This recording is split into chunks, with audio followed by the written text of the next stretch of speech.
આજે આપણે શ્રાદ્ધ ભાગ 2માંથી સાંભળીશું મહર્ષિનો મત્સર. ખડખડ વહેતી સરસ્વતીનો પ્રશાંત પ્રવાહ વાતાવરણનો મધુકર સ્વરથી ભરી નાખતો હતો. સૂર્યોદયના સમયે બાલ રવિના કિરણોથી તેના છળ ચમકતા હતા. સંધ્યા સમયે વૃક્ષોની દીર્ઘ છાયા એ રમણીય સ્થળને ગંભીર બનાવતી હતી, જીવનની સંધ્યાનો ખ્યાલ આપતી હતી અને ઉલ્લાસમયી સરસ્વતીનો ધીર પ્રવાહ ગંભીર થઈ વનચરોને પાણી પાતો હતો, જાણે કે મા પોતાના બચ્ચાને સ્તનપાન કરાવતી ન હોય. દૂરના ગીર શૃંગોની હારમાળા અત્યંત રમણીય અને પવિત્ર સ્થળની ચોકી કરતી શેકાઓથી અટલ ઊભી હતી. આવા રમણીય સ્થળે એક તપોવન હતું. તેના અધિષ્ઠાતા હતા મહર્ષિ વસિષ્ઠ. જ્ઞાનનો હિમાલય, ક્ષમાનો સાગર અને તપસ્યાની મૂર્તિ હતા. એમના દર્શન માત્રથી મનુષ્ય પવિત્ર થતો. તેમને સાંભળવાથી જીવન ઉપરની અદમ્ય શ્રદ્ધા નિર્માણ થતી. તેમના શુભ્ર લાંબા વાળમાં જ્ઞાન દેખાતું હતું. તેમની આંખોમાંથી સાત્વિકતા ડોક્યું કરતી હતી. ગળા ઉપરની રુદ્રાક્ષની માળામાં પ્રચંડ શક્તિનો જળસંગ જણાતો હતો. ભવ્ય મુખાકૃતિમાં રહેલી બે સ્ફટિક સિંહ નિર્મળ આંખોમાંથી કરુણા નીતરતી હતી. એમના હોઠ મધુ સ્મિતથી સૌ કોઈનું સ્વાગત કરતા. સુખી માણસ આવતો તો તેને અમૃત સિંચન કરી તેના સુખમાં વૃદ્ધિ કરતા અને દુઃખી જીવનથી પરાભિત થયેલો કોઈ આવતો તો ધૈર્ય અને ઉત્સાહ લઈ પાછો ફરતો. જીવનની પથયાત્રા ઉપર મક્કમતાથી ડગ ભરતો. આ મહર્ષિને અનુરૂપ તેની પત્ની અરુંધતી સાધ્વી અને શીલવતી હતી, લજ્જાવતી અને ગંભીર હતી, તત્વનિષ્ઠ અને પાપ પરામુખી હતી. આશ્રમની તે માતા હતી. આખા આશ્રમ ઉપર માના પ્રેમનું પવિત્ર સામ્રાજ્ય છવાયું હતું. કોઈ પણ અંગતુક માનો પ્રેમ મેળવીને જ પાછો ફરતો. એ તપોવનમાં શાંતિનું સામ્રાજ્ય છવાયું હતું. ત્યાં સ્પર્ધા ન હતી, જીવનાર્થ કલહ ન હતો. દરેક જણ પોતપોતાની સાધનામાં રત હતો. આશ્રમના સંસારી માણસોમાં પણ કોઈ ક્લેશ ન હતો, કલહ ન હતો, મતભેદ ન હતો. કોઈ દિવસ કેળવણી આપી ન શકાય એવા ચકલી અને કાગડા જેવા પક્ષીઓ પણ પવિત્ર સૂત્રો બોલતા હતા. પવિત્રતા અને માંગલ્યથી મહેકતું ત્યાંનું વાતાવરણ હતું. સરસ્વતીના બીજે કાંઠે બરાબર એ આશ્રમની સામે એક બીજો તપોધન રહેતો હતો. સૂર્યનું તપ પણ તેના તપની સામે ઝાખું લાગતું હતું. દેહ તપસ્યામાં કોઈ તેની તોલે આવે તેમ ન હતું. બૃહસ્પતિને શરમાવે એવું તેનું જ્ઞાન હતું, પરંતુ તે પચ્યું ન હતું. પરિણામે તે જબરો ગર્વિષ્ઠ હતો. આટલી આકરી તપસ્યા હોવા છતાં પણ તેની વાણીમાં પ્રસાદ ન હતો, માધુર્ય ન હતું. તે તપોધનનું નામ હતું વિશ્વામિત્ર. બંને તપ કરતા હતા, પરંતુ બંનેમાં તપમાં આસમાન જમીનનો ફેર હતો. વસિષ્ઠ પ્રભુમાં જીવન એકાગ્ર કરતા હતા, પ્રભુ સાથે ઐક્ય સાધતા હતા. આખું વિશ્વ પ્રભુનું છે એ દ્રષ્ટિ તેમને કેળવી હતી. આખી સૃષ્ટિ મારા બાપની છે, અર્થાત મારી છે, પારકાની નથી એમ સમજી સૃષ્ટિ ઉપર આત્યંતિક પ્રેમ રાખતા. સૃષ્ટિમાં રહેલો પ્રત્યેક જીવ ઈશ્વરનું સંતાન છે અને તે આનંદ કેમ ભોગવે તેની એટલા માટે અહર્નિશ પ્રયત્ન કરતા. પોતાની જીવન સ્વરૂપ સમાજમાં પ્રસરાવતા કાલક્રમણ કરતા હતા. વિશ્વામિત્ર આત્મલક્ષી હતા, દુનિયાથી કંટાળેલા હતા, ચીડાયેલા હતા. દુનિયા પાપી છે, ક્ષુદ્ર છે, તેને ખાડામાં પડવું હોય તો પડે એમ માની પરબ્રહ્મની ઝાંખી કરવાના પ્રયાસ કરતા હતા. વિશ્વામિત્ર પરબ્રહ્મ મેળવવા તપ કરતા હતા. જ્યારે વસિષ્ઠની સમજ હતી કે ભગવાન મારા મારફતે તપ કરે છે, ભગવાન મેળવવાના હોતા નથી, તે આ શરીરમાં જ છે, 24 કલાક આપણી જોડે છે, તેના હાથમાં હાથ મૂકી રમવાનું છે. વિશ્વામિત્ર એ પ્રકારના તપસ્વીઓમાં એક હતા, જેઓ વિશ્વને ક્ષુદ્ર સમજે, સર્વે ક્ષણિકમ સર્વ દુઃખમ એમ સમજી લોકથી આઘા થઈ એકાદ ગિરી કંદરામાં જઈ પાલઠી વાળીને એક નાક પકડી ભગવત પ્રાપ્તિ માટે પ્રયત્ન કરતા બેસે. તેથી સમુદાય તેમનાથી આઘો રહેતો. વિશ્વામિત્રના આશ્રમમાં લોકોની ખાસ અવરજવર ન હતી. તેના પ્રખર તેજથી લોકો આઘા રહેતા હતા. પરંતુ વસિષ્ઠનું શાંત, સૌમ્ય અને ચાંદનીના જેવું શીતલ તેજ લોકોને તેના તરફ આકર્ષતું. ધનિક, ગરીબ, વિદ્વાન, અવિદ્વાન, સુખી, દુઃખી બધા જ તેમના આશ્રમમાં પ્રેમથી જતા. દુઃખી નવું જીવન પામીને જીવનનો ઉત્સાહ લઈ આશ્રમમાં બહાર નીકળતો અને સુખી થઈ અમૃત સિંચન પામતો. માનવ મનના ઊંડાણમાં જેમ પ્રેમ અને શ્રદ્ધાના બીજ છુપાયેલા છે, તેમ ઈર્ષા અને દ્વેષના બીજ પણ સમાયેલા છે. પ્રભુએ અમૃતની સાથે વિષ પણ નિર્માણ કર્યું છે. શા માટે? એ વણઉકેલ કોયડો જ છે. પરંતુ આ એક વાત ચોક્કસ છે કે ભગવાન જેમ વિષ નિર્માણ કરે તેમ તેને ખાનાર એકાદ શિવને પણ ઊભો કરે છે, પરંતુ તેવા શિવ એકાદ જ હોય છે. સહસ્ત્રાણામ કશ્ચિતમ. વિશ્વામિત્ર જેવો મહાન તપોધન પણ ઈર્ષાના ફાળામાંથી મુક્ત નહીં રહી શક્યો. વસિષ્ઠ પ્રત્યેની ઈર્ષાનું ઝેર તેની નસે નસમાં વ્યાપક હતું. ઈર્ષા અને દ્વેષના વિષધરે તેને ઊંડો ડંખ માર્યો હતો. તે દંશથી બેચેન હતો. તેની રાતની ઊંઘ ખલાસ થઈ હતી. એક કાળે રાજકીય મતભેદોમાં ઝઘડામાં વસિષ્ઠના હાથે સજ્જડ હાર ખાધા પછી વિશ્વામિત્ર રાજકારણ આખું રાખી તપમાં વસિષ્ઠને પરાભૂત કરવા દિનરાત મહેનત કરતા હતા. તપમાં તેણે સ્પર્ધા આદરી, પરંતુ મત્સરથી ભરાયેલા મનને આ તપ નિર્વિકાર ન બનાવી શક્યું. શરીરમાં વિષ ગયા પછી વ્યામ તે વિષનો બહુ ઝડપી પ્રચાર કરે તેમ વિશ્વામિત્રના મનમાં રહેલા મત્સરનો તપસ્યાથી તેની નસે નસમાં પ્રસાર થયો. આમ મત્સ્યનું બી ફૂલી ફાલીને વૃક્ષ બન્યું અને તે વૃક્ષના છાંયડામાં નીચે વિશ્વામિત્ર શાંતિ અને સમાધાન મેળવવાનો નિષ્ફળ પ્રયત્ન કરવા લાગ્યા. મત્સ્યનો કીડો તેના મનને કોતરી ખાવા લાગ્યો. તે લોકોને કહેવા લાગ્યા કે વશિષ્ઠ રાત દિવસ લોકોના ટોળામાં બેસી ગપ્પા માર્યા કરે છે, તે ભક્તિ શું કરવાનો? લોકોના ટોળામાં બેસીને તે ભક્તિ થતી હશે? જે ભક્તિ નથી કરી શકતો તે વળી તપ શું કરવાનો હતો? લોકોએ પણ આ વિશ્વામિત્રના મત્સ્યને સારી રીતે પારખ્યો હતો, પરંતુ તેના મોઢે કહે કોણ? એટલે સૌ મૂંગા રહેતા. વશિષ્ઠ શાંત મૂર્તિ નથી એ દેખાડવા વિશ્વામિત્ર થોડા તોફાની છોકરાઓને વશિષ્ઠ આશ્રમમાં લઈ આવતા. તેમની પાસે પથ્થરા મરાવે અને છતાંય વશિષ્ઠ શાંત રહેતા. એ જ ચિરકાળ જૂનું પ્રેમાળ સ્મિત મોઢા ઉપર ફરકતું. વિશ્વામિત્ર માટે અસહ્ય હતું. બળતામાં ઘી હોમાયું અને એ સમયના અસંકલિત પ્રવાહમાં વિશ્વામિત્રની હૈયાદાજ પર ભભૂકતી રહી. વશિષ્ઠને ઉતારી પાડવાનો, સંબંધમાં હલકા પાડવાનો તે રસ્તો શોધતા રહ્યા અને તે મોકો પણ તેમને મળ્યો.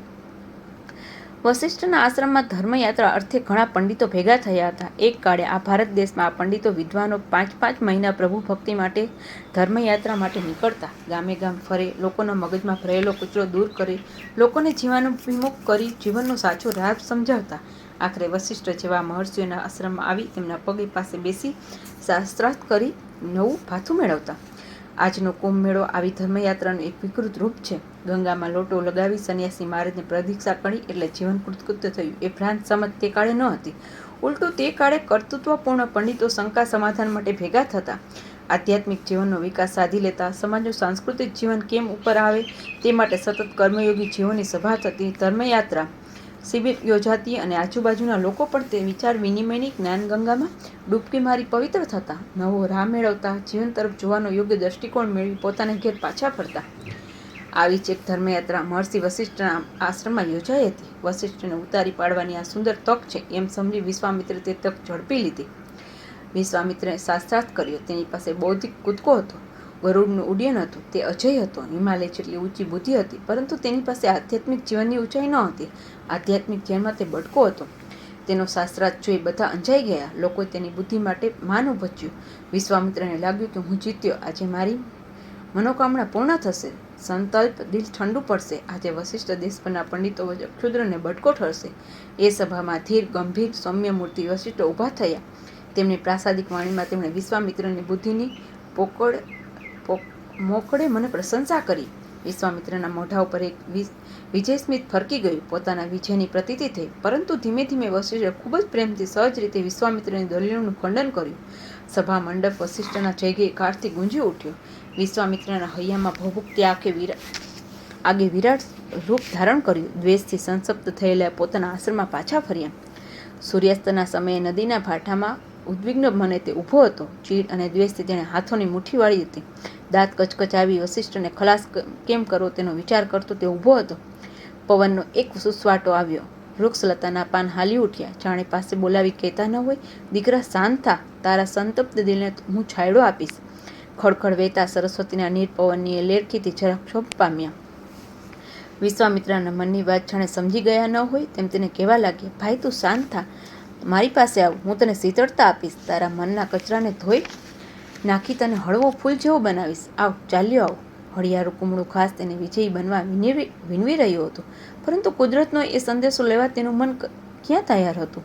તેના મનમાં તો એક જ વાત વલોવાતી હતી, એકમેક વાત, અને તે વશિષ્ઠને ખલાસ કરવાની, બીજા મારફતે વશિષ્ઠને નામશેષ કરવાની કે જેનાથી કોઈને દુષ્કૃત્યની ખબર પણ ન પડે.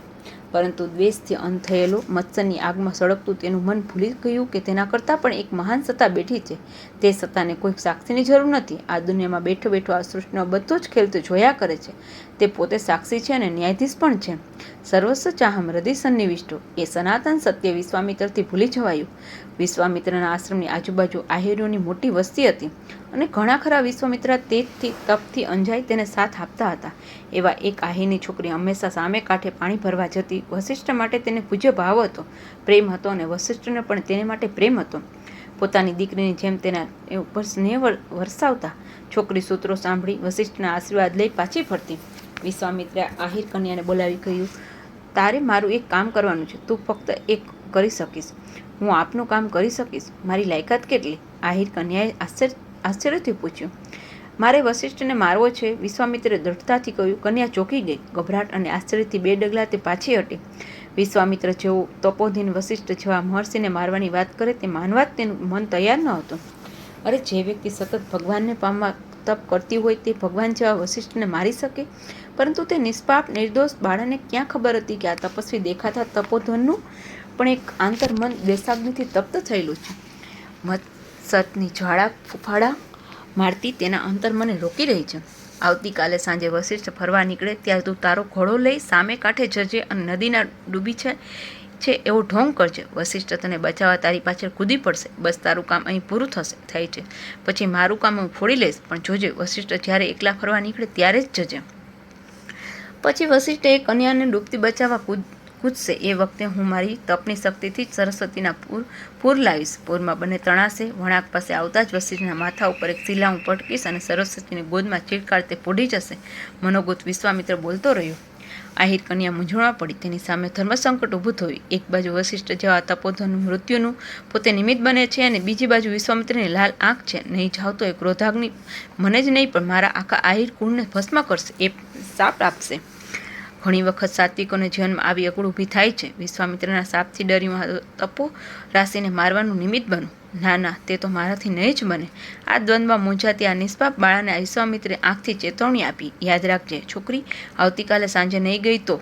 અને આ વાત કોઈને જાણે નહીં. આ આહિર કન્યા જાણે વશિષ્ઠ સર્વસ્વ હતા. પોતાના પિતા કરતાં પણ તેમના ઉપર વધુ પ્રેમ હતો. અગુડ વખતે હું હંમેશા તેમની પાસે દોડી જઈ સલાહ લેતી. પરંતુ આ અગવડ કોને કહેવી? વશિષ્ઠને મારવાની વાત તેમને કેવી રીતે કહી? આખરે હિંમત કરી તે વશિષ્ઠ પાસે ગઈ. બનેલી બધી ઘટના તેમને કહી સંભળાવી. પ્રભુ, તમે જ હવે મને આ પાપમાંથી બચાવો. મારું તો મગજ જ બહેર મારી ગયું છે. બોલતા બોલતા તે રડી પડી. વશિષ્ઠ તેને સાંત્વના આપીને કહ્યું, પરંતુ વિશ્વામિત્ર મને શા માટે મારે તે માનવા માટે હું તૈયાર નથી. હા, કોઈ વાર તે આકરો થાય છે, તેથી તે કંઈ એવો ખરાબ નથી કે મને મારે. તેનો તો મારા માટે પ્રેમ છે.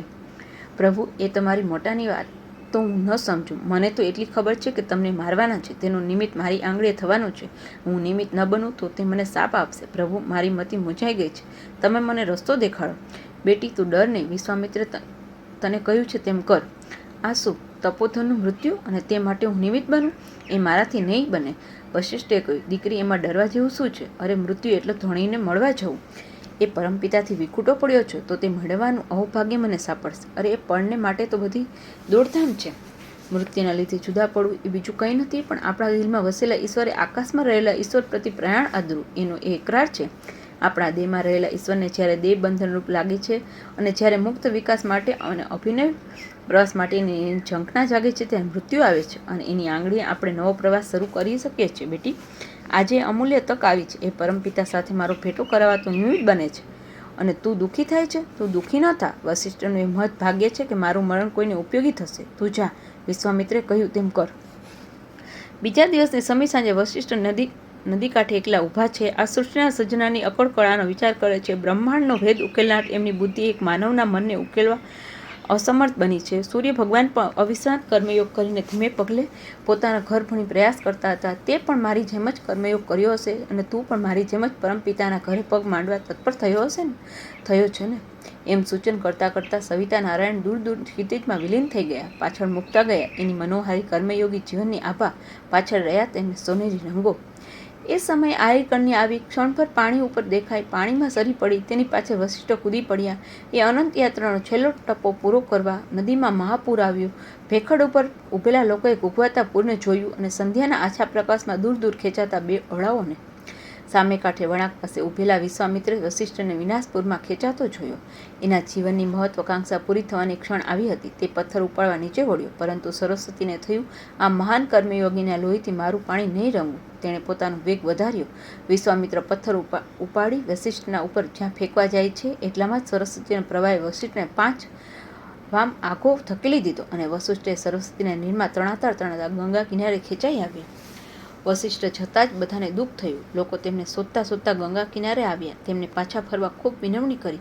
પ્રભુ, તમે તો અમને જીવન બક્ષ્યું છે. અમે પશુ હતા તેને તમે માનવ થઈને જીવતા શીખવાડ્યું. આપ પાછા આશ્રમમાં પધારો અને અમને જીવનનો રસ્તો દેખાડો. અમારા જીવન સુધારો. વિશ્વામિત્ર ત્યાં છે, તે જ્ઞાની છે, તપોરાશી છે, તે બધાના જીવન સુધારશે. આપણે અહીં બીજો આશ્રમ સ્થાપીશું. વશિષ્ઠએ કહ્યું. થોડાક દિવસોમાં પશુ પંખીઓ ઉડી ગયા. આશ્રમ ઉડી ગયો. પવિત્ર અને આનંદથી મેઘ તપોવન ઉજ્જવળ અને વિરાન થઈ ગયો. સામે કાંઠેથી પણ હતાશ થયેલા વિશ્વામિત્ર પણ ક્યાંય અદૃશ્ય થઈ ગયા. સરસ્વતીના નીર 15 વર્ષ પછી પણ એ જ વેગથી ખળખળ વહેતા હતા, પરંતુ તેમાં હવે ઉલ્લાસ ન હતો, મધુરિમા ન હતી. જેમ માણસને જીવવું પડે છે ને એ રીતે જીવે છે, મરી શકતો નથી તેથી જીવન જીવે છે. શુષ્ક અને નીરસ તેમ સરસ્વતીના નીરની પણ આ જ સ્થિતિ હતી. તેમને વહેવું પડતું તેથી વહેતા હતા. અત્રિ, ભરદ્વાજ, ભૃગુ અને ચ્વન આ 4 મહર્ષિ તીર્થયાત્રા માટે નીકળ્યા હતા. નિસર્ગના પ્રભુની લીલા જોવા માટે, ઝરણા અને લીલાછમ હરિયાળા ખેતરોમાં પ્રભુના દર્શન કરવા માટે. લોકો સાંસ્કૃતિક જીવન જીવે છે કે નહીં તે જોઈને પાછા ફરવા એ માટે તીર્થયાત્રા કરતા હતા. આ ઋષિમંડળી ફરતી ફરતી પ્રયાગ આવી. ત્રિવેણીમાં સ્નાન કર્યું, સરસ્વતીના કિનારે આગળ વધ્યા. પરંતુ આ શું? પવિત્ર વાતાવરણને બદલે બધું જ ઉજ્જવળ વેરાન જણાતું હતું. સ્મશાનવત શાંતિ હતી. ચ્વનને મોઢું કોઈ ધોઈ કોગળો કર્યો, પરંતુ પાણી બેસ્વાદ હતું. પાણીનો સ્વાદ ગયો હતો. આજુબાજુ તપાસ કરી પણ બધું જ વેરાન હતું. આવી રમણીય સ્થળે કોઈ આશ્રમ કેમ નથી? કોઈ ઋષિનું તપોવન કેમ નથી જણાતું? નગરમાં દાખલ થયા, જોયું તો ઘરમાં બારણા બંધ છે. ઉસકાળ થવા છતાં હજુ કોઈ ઉઠ્યું નથી. ભગવાન સવિતાનારાયણને જોઈ અર્ધે આપતું કોઈ જણાતું નથી. કોઈને તેમની પડી નથી. બધે જ ટકા ધર્મ, ટકા કર્મ, ટકા હિ પરમ મનમ. ધન, પૈસો આ જ સર્વસ્વ, ધર્મ, કર્મ વગેરે. આ સ્થિતિ દેખાતી હતી. હાય પૈસો એ વૃત્તિથી પૈસા પાછળ બધાની અવળી દોડ હતી. કોઈ ભીખ માગે છે, કોઈ લૂંટતો રહ્યો છે. જગતમાં ગુંડાઓ રખડતા દેખાય છે. જુવાની આ બધા નિસ્તેજ ઉતરી ગયેલા ચહેરાના કાળે ઘરડા થયેલા જણાય છે. તેમ લગ્ન સમારંભ જોયો. એમાં 18 વર્ષે ઘરડી 22 વર્ષના ઘરડાનો હાથ પકડી સપ્તપદી ફરતી રહી છે. 5મે વર્ષે જ વિચાર કરતી હોય છે કે મને કેવો વર મળશે. તે છોકરી તેજસ્વી અને ભવ્ય ક્યાંથી હોય? આ બધું જોતા ચ્વનને લાગ્યું કે આ કંઈ સંસાર છે? જીવનમાં નિષ્ઠા નથી, જીવનમાં ઉમંગ અને ઉલ્લાસ નથી, જીવનમાં કોઈ ધ્યેય નથી.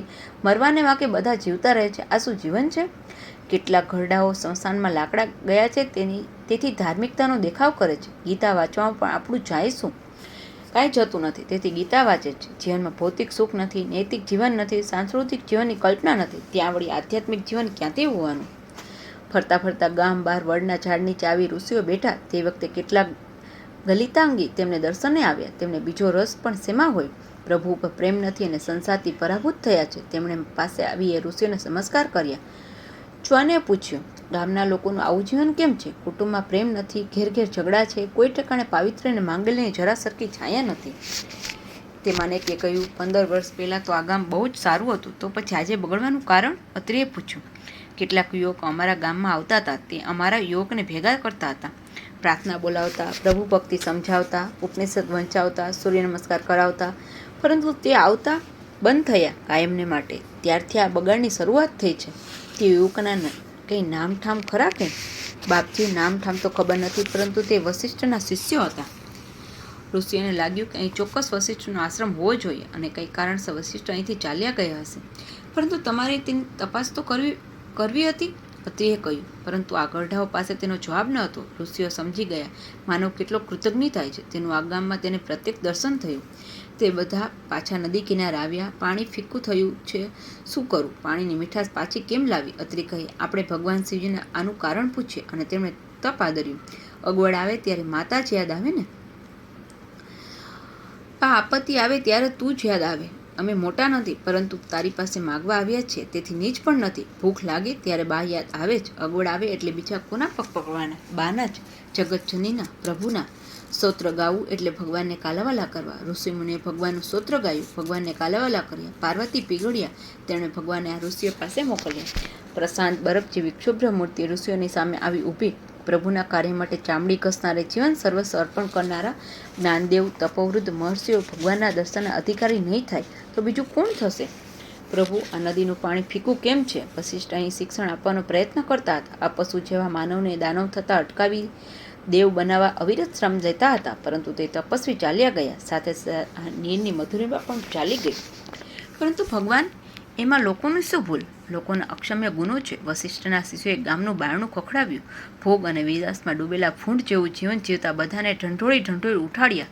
માનવી જીવનના પાઠ શીખડાવ્યા. માનવ થઈ જીવતા શીખડાવ્યું. તે જ્યારે ચાલ્યા ગયા ત્યારે કૃતજ્ઞ માનવોએ જાણવાની દરકાર પણ ન કરી કે શિષ્યો ક્યાં ગયા છે, કેમ નથી આવતા. ગત જન્મનું કંઈ પુણ્ય હશે તેથી માનવ થયા છે, પરંતુ માનવ તરીકે જન્મી માનવનું જીવન ન હોય તેને બીજી વાર શા માટે માનવ બનાવવું? સરસ્વતીના નીર ફીકા થયા, પરંતુ કોઈને તેનો અફસોસ નથી થતો. જાણે કે બધા વિતરાગ ન હોય. ભગવાન અંદરથી સતત ઠોક્યા કરે છે, સમજાવે છે, ભાઈ આ ખોટું છે, તું ભગવાનનો દીકરો છે, તારો બાપ ભગવાન છે, ભગવાનના દીકરાને શોભે તેવું જીવન જીવવા પ્રયત્ન તો કર. બહારથી ફટકા મારી સમજાવીએ કે ચેત, હજુ સમય છે. આપત્તિમાંથી ઉગરવું હોય તો ઈશ્વર સન્મુખ થા, પરંતુ જડ થયેલા માનવને જ્ઞાન જ નથી. જેટલા દિવસ માનવ તરીકે જીવવાનો પરવાનો છે તેટલા દિવસ જીવવા દઉં છું, પછી તે બધા નાલાયક હરામખોરીની ખબર લઈશ. જ્વાન અને અત્રિએ પ્રભુના પગ પકડ્યા. ભગવાન, તેમને ક્ષમા કરો, તે મૂર્ખ છે, તે શું કરે છે તે તમને ભાન નથી. અમે તેમને સુધારીશું, અમારી એ ફરજ છે. પ્રભુ, આ પાણી મીઠું થાય તેવું કરો. પાણી મીઠું થાય તો પાછું અમે તપોવન ઊભું કરીશું અને આપની કૃપાથી ભૂલેલાને જીવનનો પંથ દેખાડીશું. તેમણે ગામ લોકોને સમજાવ્યા. ગામ લોકો માનવ તરીકે જીવન જીવવા કબૂલ થયા. સંસ્કાર અને ભક્તિની સમજ ટકે તે માટે જ્વાન અને અંગીરાએ તપોવન ઊભું કરવાની ઈચ્છા પ્રગટ કરી. ગામના લોકોએ તે શરત સ્વીકારી. સરસ્વતીના નીર મીઠા થયા. અત્રિ, ભૃગુ અને ભરદ્વાજ પાછા ફર્યા. જ્વાનના પ્રયાસોથી ત્યાં પાછું નંદનવન ઊભું થયું. વૈયક્તિક મત્સરને સ્વાધીન થયા પછી વિશ્વનું અકલ્યાણ કેવું થાય તેનું વિશ્વામિત્ર જ્વલંત ઉદાહરણ છે. હું કરીશ નહીં ને બીજાને કરવા દઈશ નહીં. આવા નાલાયકોને દુનિયાનો તોટો નથી. માનવ થઈને આવ્યો છે તો માનવને શોભે તેવું જીવન જીવ. વૈયક્તિક સ્વાર્થના લીધે માનવતાનો દ્વેષિત તો ન બન. હું ભગવાનનો દીકરો છું એ સતત લક્ષમાં રાખી પ્રભુના કાર્યક્રમોમાં હું બધું જ સમર્પણ કરીશ. પ્રભુના વિચારો ઘેર ઘેર પહોંચાડીશ. સમાજમાં લોકોને સુખ અને શાંતિની ટોચે પહોંચાડીશ. ન રાજ્યમ ન રાજાજિન્યમ દંડ્યો ન ચ દાંડિક સ્વધર્મણે પ્રજાસ્તાવતું રક્ષંતી સ્મ પરસ્પરમ. એ સ્થિતિ લાવનાર મહર્ષિ વશિષ્ઠને લે ચાલવાની સદબુદ્ધિ અને શક્તિ આપણા જીવનમાં લાવવાનો આપણે પ્રયત્ન કરીએ. અસ્તુ.